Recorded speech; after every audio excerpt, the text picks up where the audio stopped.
The Tale of Peter Rabbit by Beatrix Potter. Once upon a time there were 4 little rabbits, and their names were Flopsy, Mopsy, Cottontail, and Peter. They lived with their mother in a sandbank, underneath the root of a very big fir tree. "Now, my dears," said old Mrs. Rabbit one morning, "you may go into the fields or down the lane, but don't go into Mr. McGregor's garden. Your father had an accident there. He was put in a pie by Mrs. McGregor. Now run along and don't get into mischief. I am going out." Then old Mrs. Rabbit took a basket and her umbrella and went through the woods to the baker's. She bought a loaf of brown bread and 5 currant buns. Flopsy, Mopsy, and Cottontail, who were good little bunnies, went down the lane to gather blackberries. But Peter, who was very naughty, ran straight away to Mr. McGregor's garden and squeezed under the gate. First he ate some lettuces and some French beans, and then he ate some radishes, and then, feeling rather sick, he went to look for some parsley. But round the end of the cucumber frame, whom should he meet but Mr. McGregor. Mr. McGregor was on his hands and knees planting out young cabbages, but he jumped up and ran after Peter, waving a rake and calling out, "Stop! Thief!" Peter was most dreadfully frightened. He rushed all over the garden, for he had forgotten the way back to the gate. He lost one of his shoes amongst the cabbages, and the other shoe among the potatoes. After losing them, he ran on 4 legs and went faster, so that I think he might have gotten away altogether, if he had not unfortunately run into a gooseberry net, and got caught by the large buttons on his jacket. It was a blue jacket with brass buttons, quite new. Peter gave himself up for lost, and shed big tears, but his sobs were overheard by some friendly sparrows, who flew up to him in great excitement, and implored him to exert himself. Mr. McGregor came up with a sieve, which he intended to pop upon the top of Peter, but Peter wriggled out just in time, leaving his jacket behind him, and rushed into the tool shed and jumped into a can. It would have been a beautiful thing to hide in, if it had not had so much water in it. Mr. McGregor was quite sure that Peter was somewhere in the tool shed, perhaps hidden underneath the flower pot.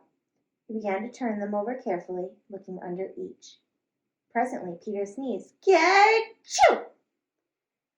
Mr. McGregor was after him in no time, and tried to put his foot upon Peter, who jumped out of a window and upsetting 3 plants. The window was too small for Mr. McGregor, and he was tired of running after Peter. He went back to his work. Peter sat down to rest. He was out of breath and trembling with fright, and he had not the least idea of which way to go. Also, he was very damp from sitting in that can. After a time he began to wander about, going lippity-lippity, not very fast, looking all around. He found a door in a wall, but it was locked, and there was no room for a fat little rabbit to squeeze underneath. An old mouse was running in and out over the stone doorstep, carrying peas and beans to her family in the wood. Peter asked her the way to the gate, but she had such a large pea in her mouth that she could not answer. She only shook her head at him. Peter began to cry. And then he tried to find his way straight across the garden, but he became more and more puzzled. Presently he came to a pond where Mr. McGregor filled his water cans.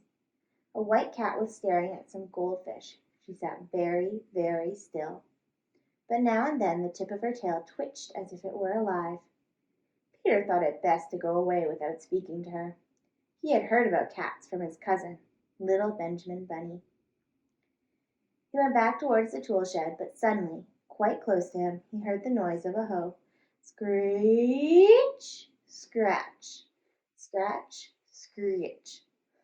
Peter scuttered underneath the bushes, but presently, as nothing happened, he came out and climbed upon a wheelbarrow and peeped over. The first thing he saw was Mr. McGregor hoeing onions. His back was turned towards Peter, and beyond him was the gate.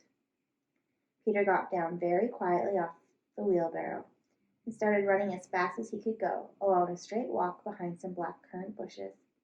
Mr. McGregor caught sight of him at the corner, but Peter did not care. He slipped underneath the gate and was safe at last in the wood outside the garden. Mr. McGregor hung up the little jacket and the shoes for a scarecrow to frighten the blackbirds. Peter never stopped running or looked behind him till he got home to the big fir tree. He was so tired that he flopped down upon the nice soft sand on the floor of the rabbit hole and shut his eyes. His mother was busy cooking. She wondered what he had done with his clothes. It was the second little jacket and pair of shoes that Peter had lost in a fortnight. I am sorry to say that Peter was not very well during the evening. His mother put him to bed and made some chamomile tea, and she gave a dose of it to Peter. 1 tablespoonful to be taken at bedtime. But Flopsy, Mopsy, and Cottontail had bread, milk, and blackberries for supper. The end.